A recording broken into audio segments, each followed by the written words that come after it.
The 45-year-old reality show star disclosed this in a teaser for the 7th season of her show, The Kardashians, which premiered last week on Hulu. In the clip, she refers to it as a quote, little aneurysm, and suggests that it may be related to stress. But brain aneurysms are more common than you might think. With more on that, let's speak with our medical expert, Dr. Payl Kohli, adjunct professor at at Johns Hopkins and Duke University. Thank you, Dr. Kohli, for joining us this morning. So she referred to it as a little aneurysm. Tell us more about how common aneurysms are.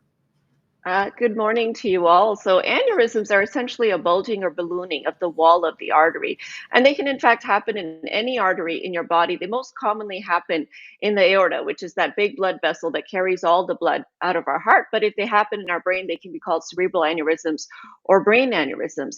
And of course, being smaller predicts a better outcome just because they're less likely to rupture or burst. We don't routinely screen for them, so we don't know exactly how common they are. But the American Heart Association predicts that about 3 to 5% of Americans will have a brain aneurysm. We know that women have it more commonly. We know that it usually gets picked up between the ages of 30 to 60. And we know that after menopause, the risk can increase. Certainly, a lot of our lifestyle factors, high blood pressure, smoking, alcohol use, stimulant use, these are all factors that can contribute to aneurysm formation. What are the symptoms, and when, if ever, should we seek help? This is the hard part about this. Yeah. There may not be any symptoms. So if you have a cerebral aneurysm, only if it's large enough to push on something else, such as the optic nerve, which allows us to see, for example, you might start having some visual symptoms, blurry vision or vision field cut. But most of the time, there's no symptoms. So really, it's only picked up what we call incidentally, or getting brain imaging for some other reason. You have a headache or something, and they end up finding the aneurysm. Now, there are some subset of patients who should get screened for aortic aneurysms. And if you're a man between the age of 65 and 75 and you've ever smoked, then you probably need a one-time screening for an aortic aneurysm, not in your brain.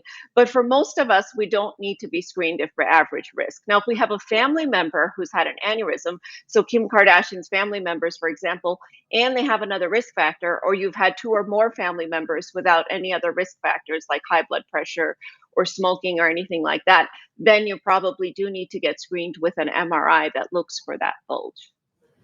You touched on this. Kim Kardashian mentioned stress as a potential cause of her aneurysm. What happens to the body during stress? What's the connection there? Yeah, so we haven't directly looked at stress and aneurysm, but we know that if you think about a water balloon rupturing, the pressure inside the water balloon is really high. That's going to make it more likely to pop or to rupture. And stress can raise our blood pressure, certainly. Stress can also release cortisol, which is a hormone that can cause, excess glucose in the body, that can poison the wall of the blood vessels. It can cause inflammation in the wall of the blood vessel, which also makes it more likely to tear. And chronic stress, we know, has been significantly linked to having all kinds of blood vessel diseases, including aneurysm. But certainly other factors, like I said, including, factors like smoking, factors like a lack of estrogen. So she's only 45 right now, but once she hits menopause, we perhaps want to be thinking about screening her aneurysm more carefully because there's certain predictors of what makes it likely to pop. And Dr. Kohli, what are the treatment options for this if you do get diagnosed with an aneurysm? So it really just depends on the type of aneurysm. So that means the size. Now, Kim told us she had a small, tiny aneurysm, which is good, which portends well. It depends on the location. There are different parts of the brain that are more likely to experience that hemodynamic stress, that stress inside the aneurysm. They're more likely to pop. It depends on how quickly it's growing, and it depends on the shape. If there's lobules or irregularity to it, it might be more likely to rupture and pop. So really, we start screening patients with serial imaging. So she's going to probably need an MRI every year, every few years, depending on the size and what the screening plan is. If it's growing too quickly, they might think about doing something like clipping or coiling. So they can go in through the groin and get to the brain and coil that aneurysm going through the artery in the neck.